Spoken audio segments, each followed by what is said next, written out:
that was my best venture yet because my parents paid for the orange juice. Yeah. My cost of Zero goods cost, was all zero, profit. And it was all profit.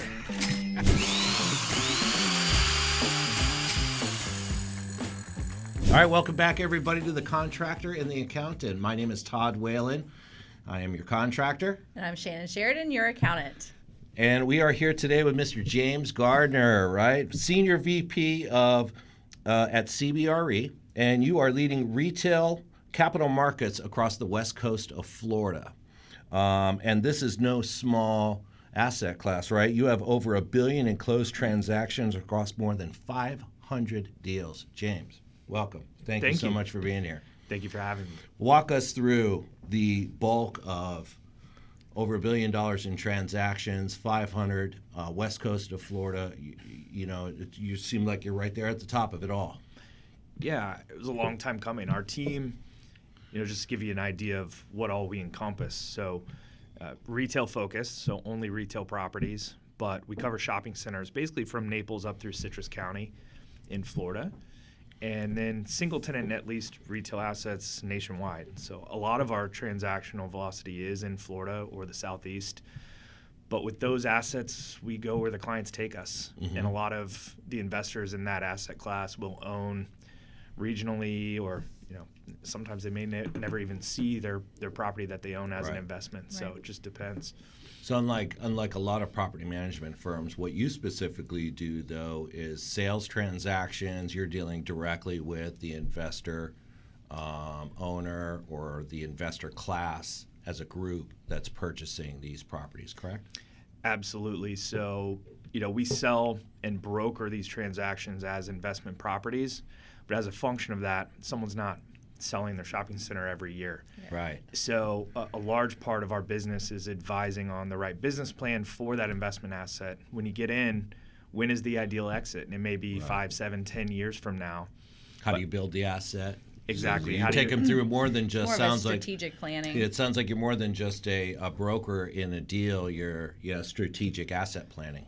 It is. We work in the client's best interests, and that usually means a more long-term focus. So our focus isn't, in finding the transaction. It's in how do you maximize value in this investment, and really what is this small portion of your investment portfolio going to serve for your bigger legacy or planning, retirement.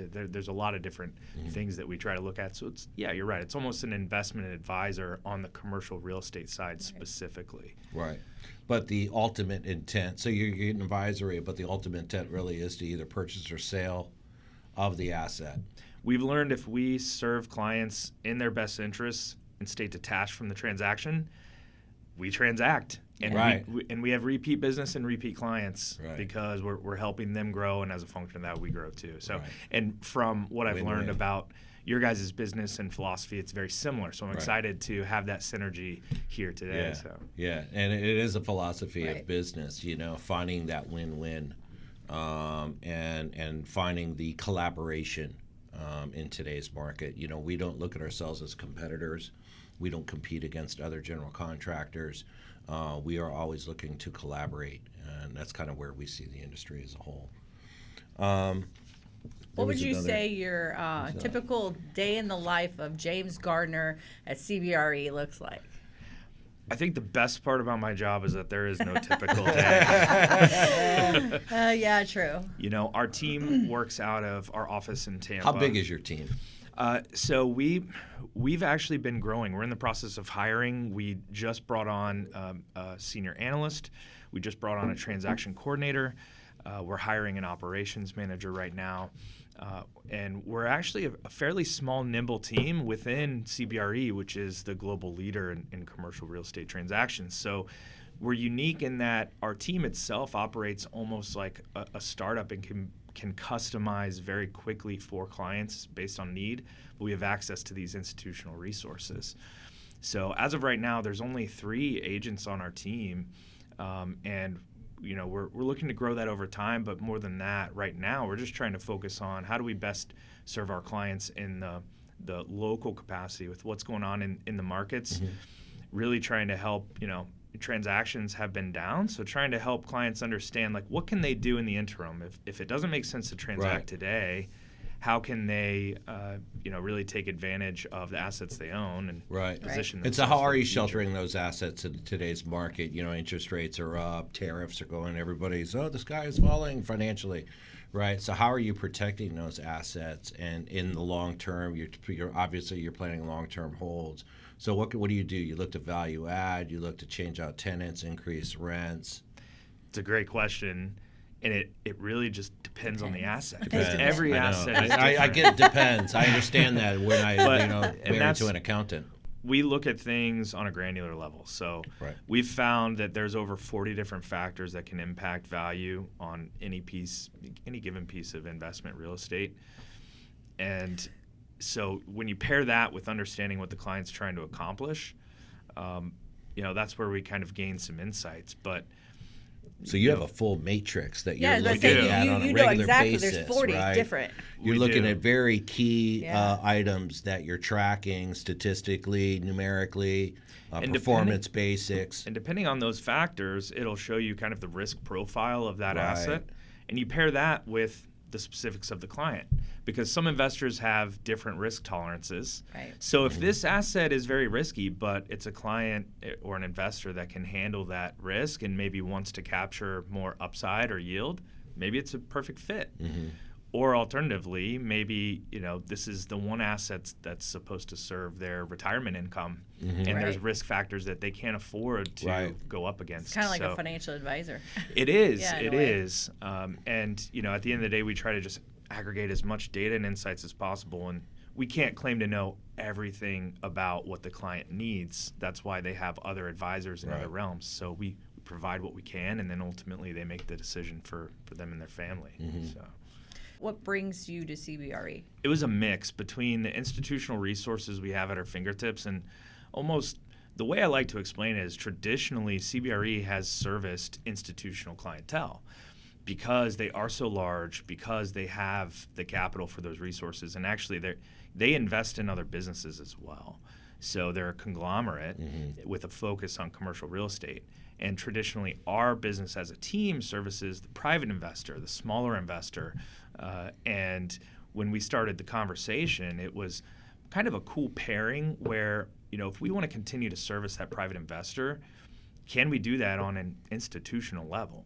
And so bringing institutional resources to the private investor that doesn't typically get access to that and making that our focus was very attractive to us, especially because we were starting to provide a higher level and sophisticated service to our clientele, and being able to be backed by such a large firm was very exciting. So what got your start and said, oh, this is for me, real estate and commercial, yes. Yeah, so originally you came out of Purdue University. Yeah. Right? You didn't get a degree in selling. You got a degree in sales management. I probably should have kind of a gotten generalized degree, right? But I mean, you're selling. I probably should have gotten a degree But in Purdue's engineering very at Purdue. prestigious. Engineering, really? Yeah. You haven't always been in Tampa, not to rewind too far, but you come out of Purdue and you were living up in New York, I believe, at the time, yes? And then what ultimately brought you down to Tampa? Yeah, I was reflecting on this in preparation for my conversation with you guys, and it occurred to me that I've always had that entrepreneurial bug even since I was like a kid, right? And I remember lemonade stands, mullen so lawns. talk about the lemonade stand. I'm a papers. Florida boy, so it was actually an orange Oh, juice you're from stand. Florida. Where are you from? I'm originally from Orlando. Okay, great. Okay. Are Local you guy. a native? Native Florida Florida. native. Native You're in to the Orlando. wild now, Yeah. And I remember I would get up at 8 a.m. We were in a cul-de-sac, and there was a basketball court. And, guys would come play basketball. I'd get out there and set up an orange juice stand. I don't know who wants to drink orange juice at 8 a.m. that's to Hartford play City, basketball. yeah. That's too But funny.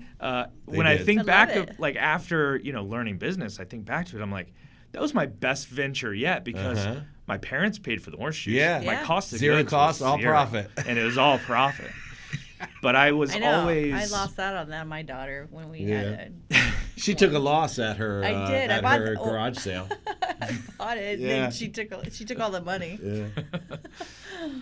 I always was, even though I didn't have a business mind, I always had that drive for that. And right out of school at Purdue, I took a job with Ingersoll Rand, large conglomerate, and it was a sales function that introduced me to commercial because I was pushing access control product through new construction and existing commercial buildings in New York.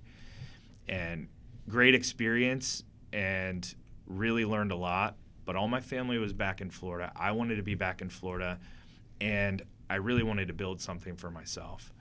So when I made the move back to Florida, I said, what am I going to do with my life? And I really took some time to reflect internally, figure out what I wanted. I had always been interested in real estate. I previously had my real estate license and interviewed a few different firms.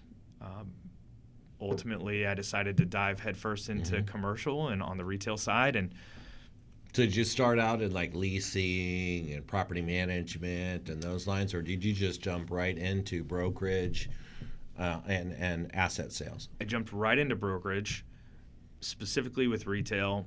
Started my focus with multi-tenant strip centers in Tampa Bay. And, my philosophy was to become an expert, you need at least 10,000 hours of experience. 500 fights. So it was just, I decided to grind it out. I would wake up, 3 a.m., would be in the office till 10 p.m. And as a young, I'd say I was still a kid in that industry. You're trying to convey and gain an expertise. I still had a baby face. Yeah. So an investor who is looking for guidance on selling a multi-million-dollar asset, if you can't overcome it from, looking too young, you have to know what you're talking about. Right. I know exactly what you're talking on that, because in the accounting world, I started off, I think I'm my enrolled agent when I was 30, and then I joined, and everybody was in their 60s, and they were looking at me like, and so you're trying so hard to prove, and then all of a sudden you just cross over one day. You're like, how did I get here? And I'm the mentor, right? I learned one thing I can control is my knowledge of the industry and the business. So I remember specifically there was someone I was calling about one of their assets. I called them every week for several months, and then eventually I get a call back, and it starts out very abrasive. He says, you've been calling my wife, her cell phone every week. Blowing up for my months. wife's cell phone. Who are you? Oh, that's a great lead-in, by the way. You know what I mean? That's a good icebreaker. So, but It's a good icebreaker. I If you explained, can overcome that, you will close that deal. and I remember that call vividly because I explained that, I specialize in these assets. And he cut me off. His response was, you don't sound old enough to specialize in anything. How old are you? Oh, wow. And That's great. I said, how old do you think I am? Oh, that's a great response. And he said, 25. And I said, well, I'm 26, but you're close. And I remember there came a point in that conversation where, as I started to talk about what I knew about his asset already, I knew that the rents were higher or above average for what his concept was paying. He said, how do you know that? Well, it's my job to research this. It's my job to know this. And there came a point where then he asked, well, what do you think I should do? And that was a turning point in the conversation where now he's asking my advice. Yeah. And that's when I become learned the I expert. can overcome everything else as long as I know what I'm talking about and I can serve, in that capacity. Yeah. There's an old rule of thumb. I learned it very early on when I was really, really young from this guy on one of my construction crews. I was just a carpenter, and I wanted to go to this bar. I wanted to see this band. So, long story short, he says to me, he goes, it takes two things to make it in the world, Todd. It takes confidence and a bullshit attitude. And you could pretty much overcome anything. So I snuck into the bar that night with a fake ID. I basically, and I think I was like 16 or 17 at the time. I kind of muscled my way past the bouncer. And he's like, hey, let me see some ID. And I'm like, I'll throw one of these with all the confidence in the world. And you just kind of like, okay, yeah. And behind that, you're sweating If he would have bullets. just touched, you know what I mean? My heart is just racing underneath, I'm like beating sweat, But yeah, confidence and a bullshit attitude is, you know what I mean? That's, you have to break through somewhere. And it sounds like you did it at a very young age. I had to do it with congrats. taxes. I was 19. And so when you're trying to tell someone about taxes, they're just looking at you're 19, Right. That's one of the reasons I liked it, because people were actually listening to me because they didn't know anything about taxes. Right. Yeah, I became a general contractor in '04, I think it was, so over 20 years now. And I'm not that old. So I was fairly young Yeah. when I started my first company. Yeah. And so that was a huge challenge to get out. Being very young, being a new business owner, and being a commercial general contractor, trying to chase after multi-million-dollar years. It takes a lot to overcome that, but knowledge, experience, confidence, and a bullshit attitude. In all of what we're talking about, there's so many nuances that even someone who has a general idea, even these investors who invest in these assets, or someone that knows something about tax, there's so many nuances that if you know what you should know on a granular level, then you should have the confidence because you know miles above what they know, even though they feel well versed. Right. And so you add value that way. Right. Yeah, I think everything is the add value now. What do you see the trends as far as now in the marketplace? I feel like everything is going towards the experience, and everything's going more towards collaboration, and what do you see as far as trends going in the marketplace? It's interesting because, like, from a retail perspective, say 20 years ago, the anchor was your general shops, and you may go to JCPenney to shop for clothes, and then there's impulse buys where while you're there you might go eat something. And then over time, the anchor kind of shifted to restaurants and experiential tenant, and that's nothing new. That's been going on for quite some time, but now it's even accentuated even more in today's environment. And then you fold in AI. I think that online sales for a while started to make it feel like that stuff was going away, but now even brick and mortar shops, they're just leveraging online platforms to still bring people in. And it's now more of a pickup location. You may exactly. And you may come to a restaurant or experiential tenant as like the anchor. That's your destination. But then while you're there, you go to some of these other ancillary shops. And I think that all of this also is going to be very much impacted by AI. Yeah. Speaking of AI, how does CBRE use AI? Because it's being implemented almost in everything now. I'm very impressed with CBRE and our just firm's approach to technology, trying to be on the forefront.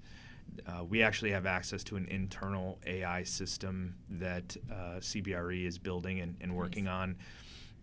And they want to protect us too and protect our clients as well. So, we don't integrate in certain platforms because it's still pretty new, and you want to make sure that we're safeguarded.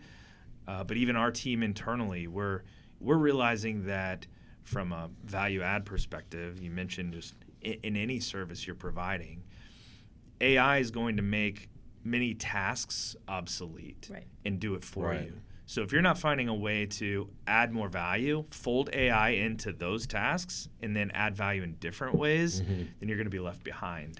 I think that's why some companies are fearful of AI, because it's scary to kind of grow into a new way to add value or service a client, and they maybe want to keep doing it the old way. What I find with AI is it makes things more efficient. You just have to double check right now because it's like the Wild West. And it'll pull anything and everything. And today, actually, I used ChatGPT to go, okay, give me a list of questions, do the background, go through social media, blah, blah, blah.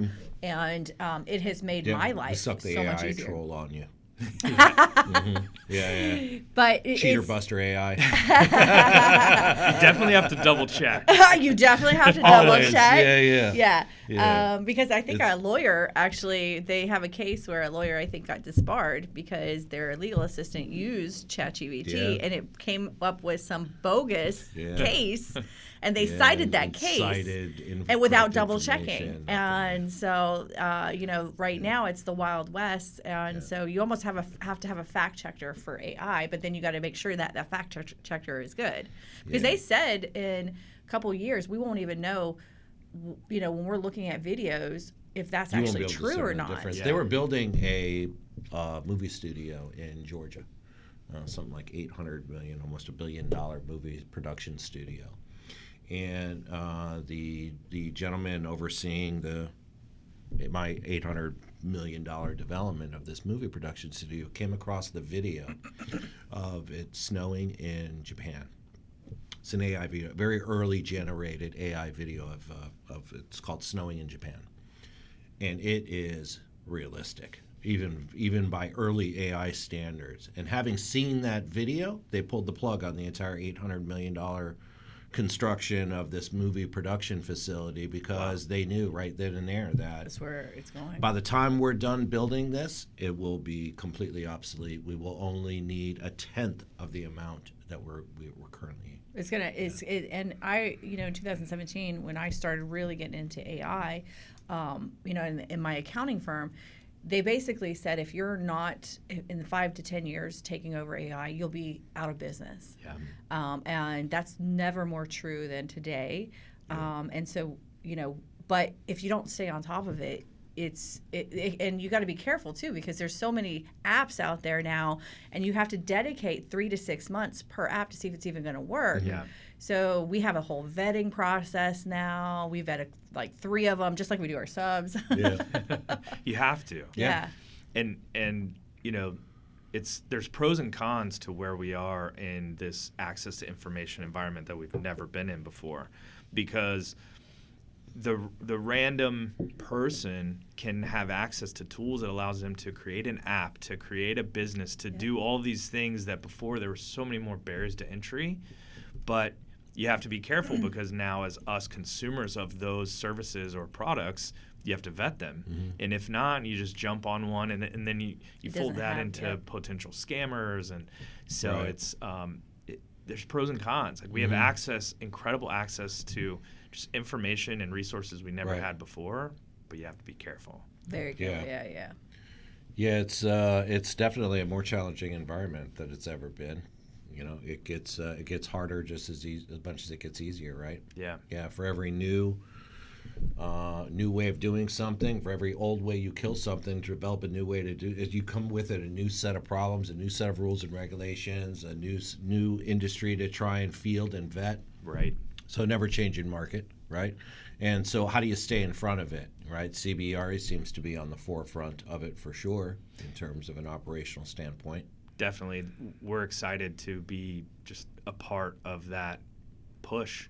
Right. I mean, recently CBRE was partnered with Industrious, but then acquired Industrious. And so CBRE's access to these resources, aside from the commercial real estate, all of the other businesses that they invest in serve in some capacity. And, there's stuff they're working on that all of us are totally unaware of. Right. Yeah, Just thinking forward. How many they're employees market does giants. CBRE have? They're market giants, right? Well, How many employees do they have? Oh, they're massive. Yeah. International Yeah. firm and global leader, especially by volume. But it's full, comprehensive commercial real estate firm. So we do leasing, we do property management, Right. And our function within that. You do service and maintenance. Yeah. You have your own There teams you of go. service technicians and Right. AC technicians that will go to an office building and fix the chiller. Right. So yeah, a CBRE is It's a too great big to fail. It's a great toolkit for us when we have a client that has a need, instead of having to vet a third party that we have never worked with before. Right. Usually there's an internal There's a arm. trust, yeah. And guess what? If our internal arm, if it's not a fit for them, because they're in that space, they know who to refer it out to. Right. What would you Yeah, say? resources. What are your biggest challenges that you've overcome in commercial real estate? I would say, every deal I ever work on, like, you never know what to expect. You think you've seen it all until like the next deal comes, right? And I think the biggest challenge that continues to be consistent, it's like there's some challenges that have popped up that when I see it again, I'm like, oh, I know how to handle that. But there's always new ones popping up that I've just never seen before.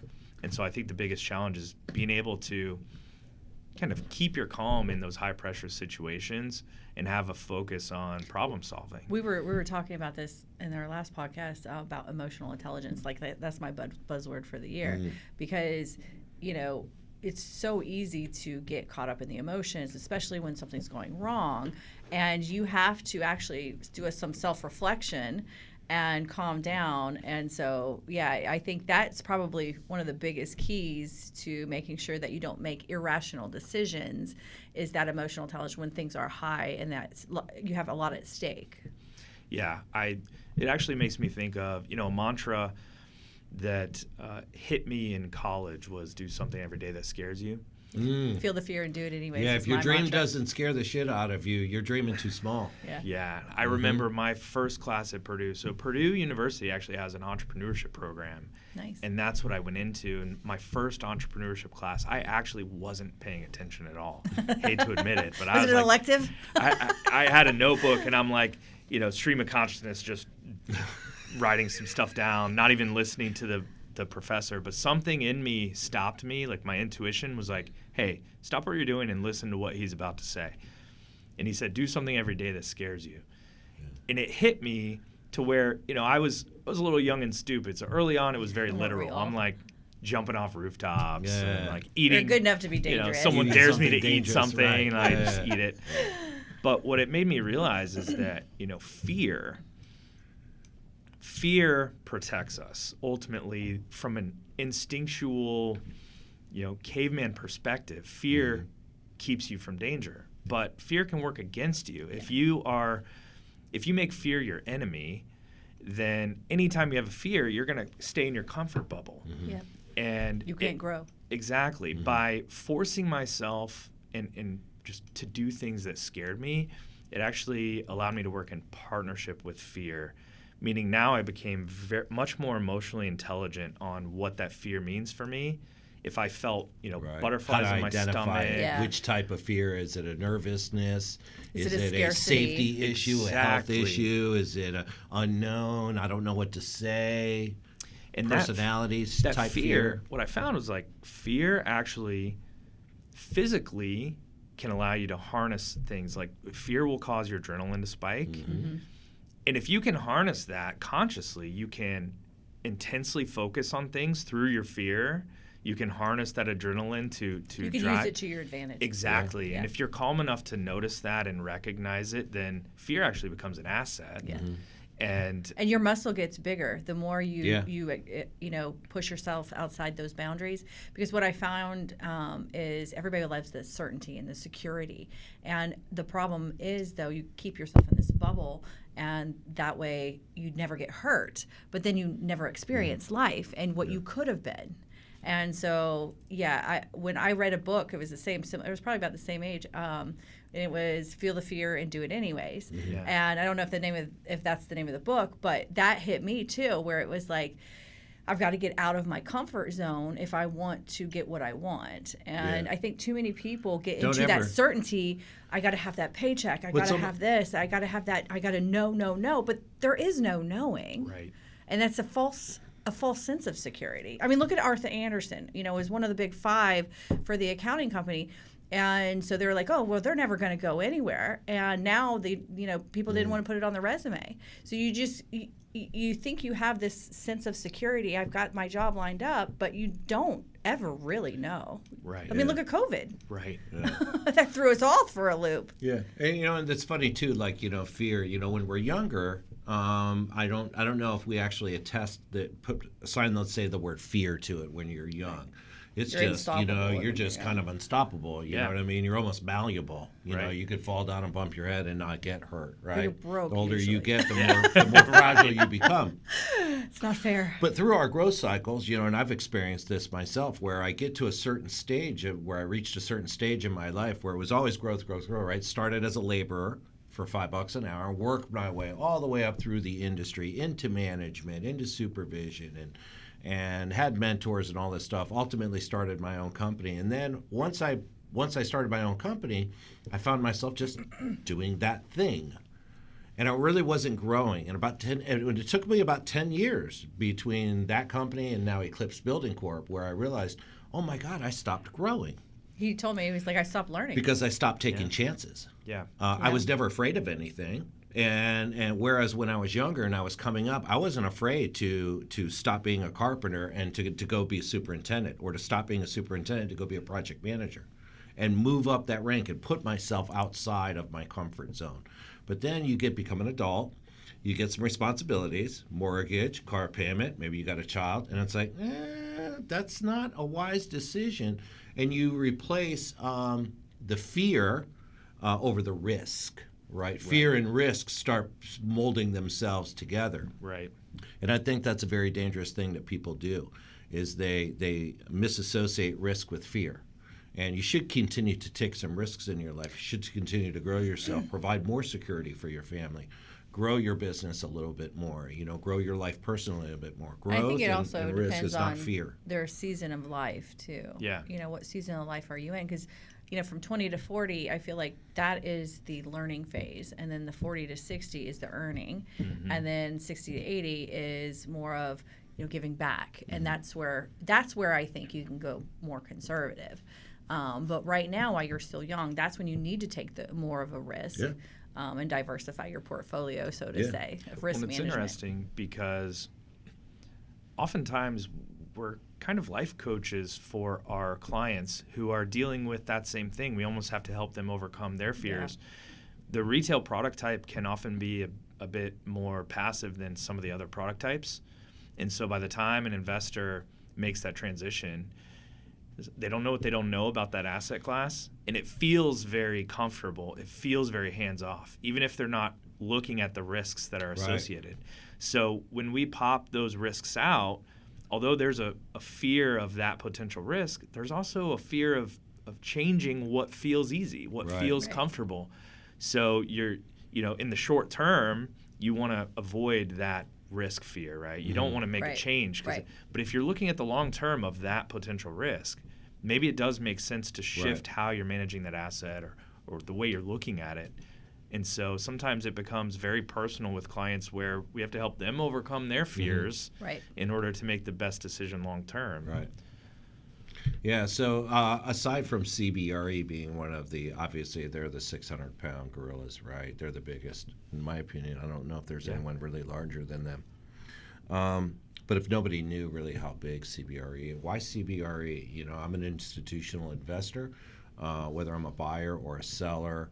Why am I going to CBRE as opposed to what's your unique selling point? Anyone else? You know what I mean? What is it about CBRE that differentiates you from anyone else in your asset class? Aside from the resources and the platform, it's really the people. So CBRE's philosophy has always been to find the talent and bring the talent over. So you don't just get to come be at CBRE. You have to earn your stripes. Okay. And I think a lot of institutions engage CBRE because they know that whoever they're going to engage with is a quality professional with a track record. And that's why we were honored to come over to CBRE, because it helped us understand where we were at in our expertise, but also it's another level of service that we bring to clients. And so it sounds like the culture that you guys have. What keeps the culture there, though? It's not just the money, because anybody can get money. So. Yeah. No, you're right. The people, aside from their expertise, are just great people to work with. Very collaborative. Our Tampa office here, although we're still getting to know everyone, it's just been very welcoming. And I think that, I'm sure other offices are the same, but our office staff there and just corporate does a great job of trying to have, events outside of work so that everyone can get to know each other, know each other's families. So you do feel connected in a different way. You enjoy coming to the office. You enjoy who you're working with. And that makes a difference, and it translates to, same thing with our clients. We're at a point where we want to work with people that are of the same ethical standards as us, and do business the way that we can efficiently do business. And so we've fired clients before, right? So they didn't align. Right. Clients who don't align with our philosophy, and they will find values. Someone that they can work with. Right. But if they don't work with us, it's not in their best interest to work with us. It's not in our best interest to work with them. Right. But we find that at CBRE, everyone we work with is just aligned in that way. Where do you foresee the industry for commercial real estate being in 5 years? Let's say by 2030. You know, it's funny because in the media, when they talk about commercial real estate, it's such a complex topic. Right. And I think It's a very generalized thing, commercial real estate. There's Like just too saying many. there's an engineer. it's very It's like I saying don't- I'm an engineer. And Right. I don't blame the articles for portraying things the way they do, because it's just so nuanced. How can you even go down that road? That a lot of times there are blanket statements on like what's going to happen with commercial real estate, even in the retail sector specifically. Well, the malls, they're obsolete almost. Like they close out at 5:00, and there's hardly anybody in there now. Like we went to the movie theater last night, and the Johnny Rockets was closed down. So like, and so it's just starting to shut down. The malls are starting. What do you think the malls? How do you think that's going to end up turning out in 5 years? Yeah, and that's been something that's also been going on for like 20 years, right? Right. And you've seen CBRE has quite a few malls yeah, listing right now, yeah, even and locally. you know, our team You're focuses on brokering the West Shore. yeah. So our institutional arm Right. is You're brokering is the West working Shore on Mall that right deal. now. Yeah. Yeah, but that's a redevelopment, right? That's is. where I kind of go back to. You have to deliver an experience, right? And the malls just simply don't deliver that experience. It used to be an experience. You'd go and you'd shop and you'd eat, and you know there'd be a little carousel and something in the middle of the Mom would mall. drop But you that's off. just that's 1980s. I'm sorry. Yeah, You know the malls aren't dying, but they're evolving, and they've been Yes. evolving for a long exactly. time. That's a great way to put Because it. when you look at pre-internet, okay, just start Right. there. You would go to, in order to get anything or to see what's even available to buy, you'd have to go there. And so you'd go to one of these clothing stores to find your clothes, and they needed to hold all their inventory in front of you in order for you to see it. So that demanded a larger space and just a lot of things that have changed. But then you introduce, say, just introducing the internet. Well, now they don't, as it evolves, they don't necessarily need all that inventory. And so they need less space, but they're still paying rent on larger space. And then you fold in the aspect of the anchors have changed. So if I can go online and see what I'm going to go buy, and then I just go and buy it, like that's no longer the destination. But now you're looking for an experience. You're looking for a restaurant. You need to eat. These the movie theaters, they had to evolve as well to become more experiential. Yeah. Yes, Cinebistro is a great example of that, right? Is it a movie theater? Is it a bar? Is it a restaurant? Is it a great just dating destination that delivers the real experience that you're really hoping for? So a lot of these, and I think they nailed it. Collaboration. Yeah, Top Golf, driving range, Top bar, Golf, restaurant. You have golf simulators Top popping in now. Yeah, A indoor lot of these parachuting. large retail developments that need to be redeveloped are turning and converting into like mixed use. You'll see self-storage go in there. You'll see apartments go in paired with maybe some retail, maybe experiential concert venues, breweries. So it really depends on the submarket that project is in and what the needs and demands are of that, because you look around, there's not one thing happening to all these power malls. It's definitely But you look different. at Midtown. Yeah. That's a great example. Yeah. You know, you've got all these the apartments, future and of then it. they have, you know, this hub, Bexley, right here. The same thing. So it's all the experience now. You go over Bexley, you go out to eat, get your hair cut, your kids are playing around there, and then they have the vendors set up. It's a nice experience, and it's a way to get collaboration with all your community. So I think that's more of where the and future it is becomes heading. a destination at that point. You know, Bexley's a great example of that. You know, you got a young family. You go up there, let the kids run around. I'm gonna have a beer. She's gonna have a coffee. You know, the kids are gonna get ice cream, and we're gonna hang out here for 2 or 3 hours. And everybody's gonna have a great time and relax. Sometimes they have music out. Very collaborative. You know, and it becomes an landscape's experience, changed. a destination experience. Yeah. So I would agree that's And St. certainly Pete where or Armature Works, you know, you have all the shops on the bottom, and you have the apartments up top, and you have the workout, you have everything right there. I think because of Amazon, I think too, and the free shipping on everything, like I get a styling box and shoes, and then I'm like, I can just ship it back if I don't like it. And so, you know, if I'm doing that, I know a lot of other people are doing that too, and that kills the retail, you know, the retailers that go out there. So you have to shift and you have to adapt to be flexible wherever the market's going. The tenant mix is really just changing, and it has been for a bit, but you talk about like service-based retailers, you can't yet have a drone come give you a haircut, right? So some of these And you can't neighborhood have- retailers are still a big need for these small communities. And so that's what's backfilling. If the clothing store can't make it in that space, it's being backfilled by a destination or a service tenant. Yeah, you see, I think there'll always be a need for that standard grocery anchored retail center, that has every service-based industry a thriving community needs. You need a dry cleaner, you need a hair salon, you need a UPS store, you need a Chinese fast food takeout and maybe an anchor of beer and wine. You need all of these ancillary services as well as that grocery store to just service that 1,500 residential home community. Right. And so I don't think that's ever going to go Well, away. But even it's- that is changing. It's Well, changing. and for sure. between AI and convenience and everything else, I know the one thing though is the personal touch, the relationships, because like in accounting and tax, it has become more efficient with AI, and it used to be I had to manually hand enter everything in from the bank statement, and now it's just downloaded. And so you go into more consulting services, and those who don't do consulting and still do it manually and are behind the curve of AI, they will be out of business if not already. And so just adapting, I think the key word is adapting and being flexible to whatever the environment throws your way.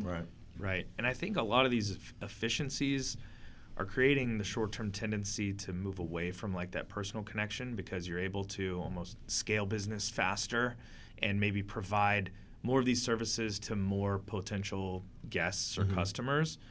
But I think it's almost going on the opposite side of the spectrum, that it's going to balance out, because people still value that connection and value. It's gone back to more relationship, I think, especially after COVID, because we all got isolated. So isolated. Yeah, and then now it's, I think more we want the connection. And you even saw that shortly post-COVID, where there was suddenly a rush to these restaurants. People wanted to get out I gotta and get just out. be social again. And then the divorce rate went up when we got out. Recidivism is on the rise. All right, so how do you balance your personal and professional responsibilities? I mean, you've got huge deals you're doing, and you have a family. And how do you balance this? Because you have a young one, right? I do. And I couldn't imagine the institutional buyer is local on your timeline, on your right. time frame, 8 to 5, Monday through Friday, right? Yeah. No, I do. I have a 2.5-year-old, and he's a wild adventurer. He gets crazy. But it's a great question, and I really take it day by day. Our business is very high demand, but the benefit I have, and it's probably a gift and a curse, it's difficult for me to shut it off. Yeah. So, I do make a point to be diligent about some of my routines. And when I come home, I want to be home and be with my family and be with my kid. But when my kid goes to bed and my wife goes to take a shower, like, I kind of can't keep myself from getting back on the computer and I just call it knocking some leisure. stuff out. CNN coined it leisure, work and leisure. And we just call it life, Well, not everyone wants to do that, but if you love what you do, and I'm very passionate about what I do, I have it going in my head, and so it's just life. It's your exactly, purpose. Exactly. Because I was able to go to my daughter's soccer game, from 4 to 6, and then go to an event from 6 to 8, and so it's a false sense of freedom, especially in entrepreneurship. Yeah. But if you love what you do, you just consider it part of your life and your purpose. And there's always a to-do list. It's going to be never-ending, and it's going to pile. So I have learned to be diligent about saying, I'm going to take this time off. Even if we go on vacation, I need to unplug and spend that time to recharge with family. And because everything's still going to be there when I get back. Well, and it hinders you from actually doing a good job if you're burned out. Exactly. When I was doing tax returns, I would wake up at 3 o'clock in the morning and do tax returns, and then have to go see clients all day. And then I was exhausted by 7 o'clock that night. And so if you don't take that time to recharge your battery, then you're going to be a detriment to your clients. That's too, like, so what do you do, right? What do you do to recharge? To shut down and go, look, I have to fill my cup. Yeah. Right, I Put the give, bank give, deposits into give, my but cup. you got to make a deposit back in your own cup. So I where do you found- go to find that deposit? I found that I'm very elastic, meaning I don't need a lot of time to recharge before I'm ready to get back at it. Yeah, same here. When we went on our honeymoon, we went to Thailand, and we allocated like several days on the beach. After about a day of laying on the beach, I'm like, I got to go do something. We Yeah. did that in Bimini. There's only so many Mai Tais. That's why I'll never retire, right? Because there's only so many daiquiris. You're going to sit and watch sunsets. You'll watch in a row before you get bored of it, right? But I'm creative. Like during my core business time, I can't be very creative. Now when we're working with clients on a You're strategic logical and investment analytical. level, I can be creative on how we solve their problems. But from an execution standpoint in our business, it's very structured. There's not a lot of creativity. Right. So on my downtime, I like to be creative. I play music. I write. I write as What an kind of outlet. music do you play? So it's a mix, but I play guitar, a little bit of piano, and have been since a child. But it's all by ear. My dad was by ear as well, and so I like to write and play music, and I write as an How outlet. often do you get to do it, though? Recently, not very Yeah, often. Yeah. I find it Not goes as in often waves. as It goes like. in waves. Yeah. There will be waves where I get inspired and I'm able to carve some time out and I go do it. Now I'll tell you, with a toddler, that's not really a thing. But Yeah, with he's the two been. and a half- How loud are you going to play? And how late? Yeah. Right. Do you get to play? But I also enjoy martial arts and jujitsu. Oh, That's nice. a good outlet for me. And my son's in karate. Yeah. And aside from that, Humbling. when we do take time away, we like to travel and see new places and Right. go Last hiking country outside. you were in? Last country was actually, we took a Mediterranean cruise and went from Spain all the way to Greece, Turkey. all that stuff. Nice. Yeah. Huh? Nice. And it was with my 10-month-old, which was an ambitious goal. Yeah. And in the moment, very difficult. I'm glad we did it. But after that, we said, we're gonna wait Yeah. until we travel internationally. Travel locally. Well, yeah, for a and few they years. won't remember any of I it, know. but you'll remember it. Yeah. And yeah, I did that with I did a cruise as well with my. He's 22 now, but he was probably about 10 months old, and it was a constant. I couldn't relax. Yeah. Not much of a vacation No. sometimes. What's the last book you read? So I read a lot, but then I also listen to a lot of books on Audible? tape, Yeah. So same. audiobooks. What's a great book you'd recommend? Oh man, I'll probably speak to one of the books that changed my life in my late teens that I've revisited Really? every couple years, and it's called A New Earth by Eckhart Tolle. Oh, I love Eckhart. Okay. Yeah, that book, I think, just helped me become more self-aware from an emotional intelligence level, just from a fulfillment level. It inspired me to write a book of my own called Conquering Self, which Published it? I did. Okay. You know, I will tell you that was basically spawned from self-discovery on understanding happiness, and through some of the insights that I learned from that book, it just made me realize that happiness is different for everyone. Everyone has this pursuit of happiness, but you have to really understand what works for you before you can define what that means. And Right. so But that takes us back to risk and fear, happiness. These are all linear things, Yeah. and they all coincide with one another. People often find themselves, well, I'm just unhappy. Well, because you haven't done anything in 15 years. You haven't taken a chance, you haven't taken a risk, you haven't faced a fear, and that's now you find yourself unhappy. well, and sometimes you're stuck in just survival mode, doing Well, the and day you to can't day. do Right. anything once How you're in often- survival mode. Yeah. Right. In that mode, how often are you able to ask yourself, well, what even makes me happy? Yeah. You can't do any Right. self-reflection in survival Yeah. mode. Yeah. And happiness is something that just it's bestowed upon you, right? Happiness, you feel happy when you find yourself doing something meaningful. That's typically when you'll find that happy feeling come across you, is that I'm doing something right now that's meaningful. Well, it's almost like happiness is constantly fleeting. It's like a moment, right? So I almost Moments of pursue fulfillment more than happiness, because you'll get little aspects of happiness if you're pursuing what fulfills you. And that book, I reference it because the first time I read it, it was very insightful. But then every couple of years I'll read it and it means something different to me, because now I have different experiences, and it's transcended every aspect, or I guess block within my life to still provide insights, which is pretty incredible. He's got another book. Well, he's got a couple, but I think one of them was Wherever You Go, There You Are. That was a very insightful book I liked. And if you loved that, you would love, there's a, I can't remember the author's name, but it's The Monk Who Sold His Ferrari. That was a great book. Love that book. And it just gives you perspective on why you're doing what you do. It's a lawyer who basically had a heart attack, and he sold his Ferrari and went to kind of talk with the monks, and then it gives you that life journey and things like that. So Materialism. Yeah. Money doesn't buy happiness type thing. Yeah, you got to have purpose and everything else. So if someone's coming into the CRE realm, they're wanting to get in and break in, or eventually work for a company like CBRE, what's a piece of advice that you would give them? What are you really looking for? Who would be a good fit for you? And what should they expect if they're going to pursue a career at a CBRE? Yeah, definitely. I mean, CBRE is always hiring because there's so many different needs throughout it. So that's going to depend specifically on what team and what they need and what they're looking for.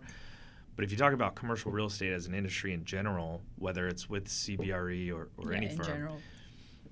My best advice is you have to dive in head first and solely have that as your focus. It's going to take you time, and it's going to be a grind. It was explained to me when I first joined, I wanted to talk to some of the seasoned agents in the business. I took a lot of them out to lunch that I knew and asked them a lot of the same questions. And the interesting thing is, independent of all of them, they kind of arrived at the same insights. In breaking out in this business, the first 3 years is going to be a total grind. No one knows you. You I think don't that's know any much. industry. Yeah, and it's going to be tough. And after year 3, depending on market cycles, right? Like, who knows what you'll do in 3 years, but typically by year 3, you can at least breathe. And you kind of start seeing your path as an individual, whether you're leasing, you find your specialty, yourself in institutional you focus sales, on that specialty. Right. And by year 5, you can make a real comfortable living. And if you stick it out till year 10, you're going to be set. Right. And but at that point, the sky's the limit on the growth and the monies that you could possibly make too, because there really is no ceiling to commercial. To your point, that's really any business. If you spend 10 years, 120% on building and learning that business, you're going to set yourself up to have. Yeah, exactly. You've got the experience. So if you weren't doing commercial real estate and I had a magic wand and said you could do anything you want, you have a do-over, what would you do? It's hard to not be biased on what I know. I know. But I look at some of my wealthiest clients who have now become good friends of mine, and I say, if I'm not brokering deals, I want to own deals and invest in them, because I enjoy the analytics of it. I'm kind of like an Excel nerd at heart. Oh yeah, me too. So you see that as a natural progression of where you expand your risk and your comfort zone out, is to eventually, instead of brokering the deal, the investment yourself.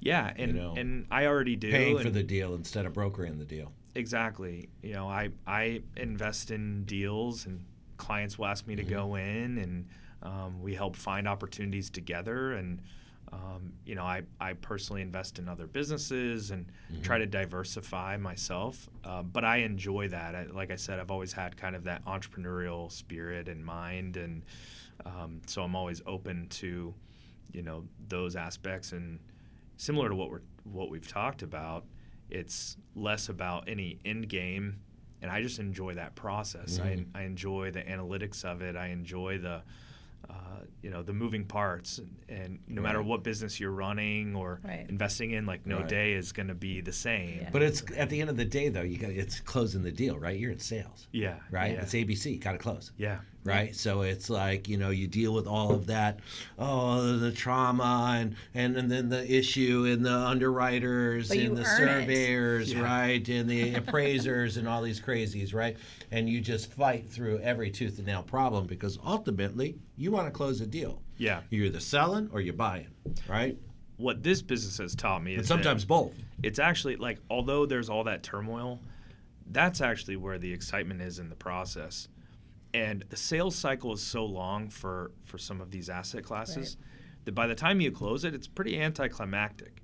and so like you wore it all out by then. By then you're just like, thank God we're done with that one. By closing day, you're like, where's the next one? What's Uh-huh. the next process? And you reflect back on it, and even the tough times within contract or within a deal, like I enjoy problem solving, and I'm solving that problem when I'm in it. Once I'm out of it, I'm like, where's the next problem? Where's the I can next solve? problem? Yeah, or it closes and you gotta don't even fish it. realize it, right? You're in a meeting and you're like, hey, what's going on with that bridge? Man, we closed that last month. That's why I haven't heard anything. You're just used to it because it takes a long time. It is. Much longer. It's probably Long-term game. Probably the longest sales cycle, really, out of most real estate transactions. Yeah. Yeah, that retail, institutional sale. We've found from the time we make contact 18 with months to 18 to 24 months? From the first contact we make to the time they may potentially sell is on average at least 3 years. Wow, it's getting longer. And from the decision to sell to actually getting to the closing table, it can be 4 to 6 months. Right. And you're constantly analyzing it every step of the way too, because year over year, rents change, leases change, valuations change. The commercial property is valued based on today's current rent roll. Well, and when we make that first contact, that's why I say a lot of our business is advising, because we'll do an analysis at that point. But that's usually not there's no reason to actually transact. Somebody will want to sell and you'll do an analysis and you're like, no, you don't want to sell right now. You want to sell in 3 years from now. You want us to work with you for 3 years. We're going to replace these aging tenants with higher term national tenants.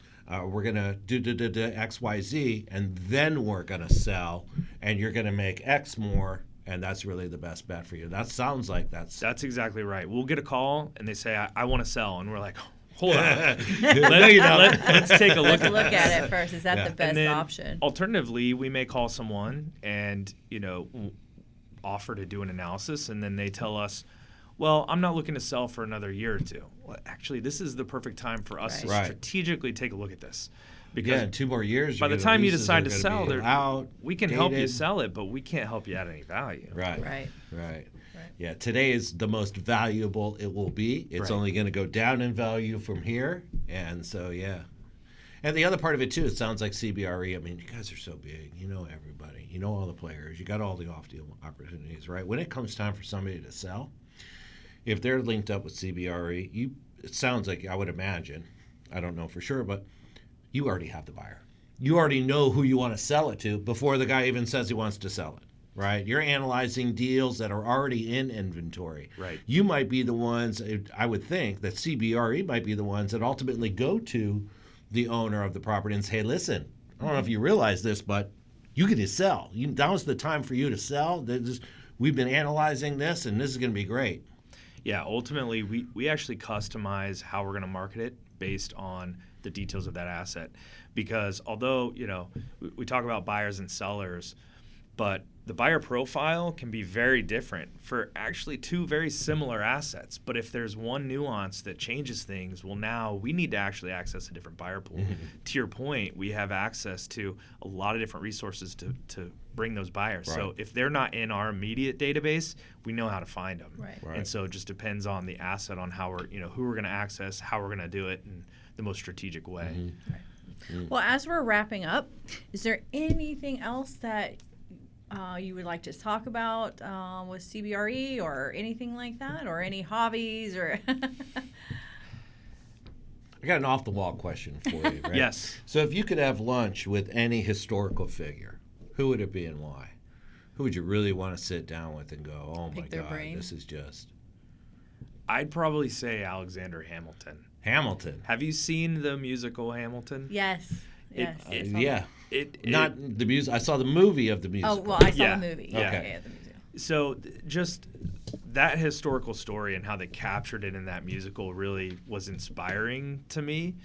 But when you really learn about what they were going through Right. and how he led and facilitated, I mean, there were a lot of integral, parties to what happened, but the way that story was conveyed in the musical, like, really struck me. And he was just an entrepreneurial guy trying to do right by everyone around him and making waves. I'm like, I could learn something from this. Well, very cool. Yeah, awesome. CBRE is hiring. What's a good candidate for CBRE? Who would you like to Work with. All right, now, when you say CBRE is hiring, is your team directly hiring right now? Are you looking for people to join your team specifically, or just CBRE as a whole? People could go on a website and see if any position might fill their fancy. You can definitely go on CBRE's Sure. website. They're filling a lot of positions, but our team specifically is hiring. We're hiring. We're looking for a sales transaction manager to basically be almost a COO to our team, run operations, help us with standard operating procedures, and really just fine-tune our systems and processes. And then we're looking to grow market share by pulling on, young, hungry agents. But we're really hoping that they have a track record in the space and the expertise because, like I said, CBRE wants to find the talent and bring them over. Awesome. Right. So that's us. And then from an advisory standpoint with investors, my guess, call to action for anyone that owns commercial real estate, especially in the retail sector, is let's just engage. We're not looking to transact if it doesn't make sense. And we build our business on relationships like we talked about. Right. So if you don't have someone advising you or providing, institutional resources to understand what you own, like, let's just talk and have a conversation. And that's what our team does. And so we're eager to get more exposure to maybe owners that just haven't had that luxury or haven't been reached out to by CBRE, given that traditionally they're servicing institutional. Now we're here to talk to the private investor. Nice. Awesome. Well, James, thank you so much for coming in. Anybody that wants to get a hold of James, CBRE, you're looking to get into the commercial space, you're looking to buy some commercial real estate, we'll drop links below for everybody. And then, James, thank you for coming. I'm Todd, the contractor. And I'm Shannon, the accountant. Thank you very much, everybody.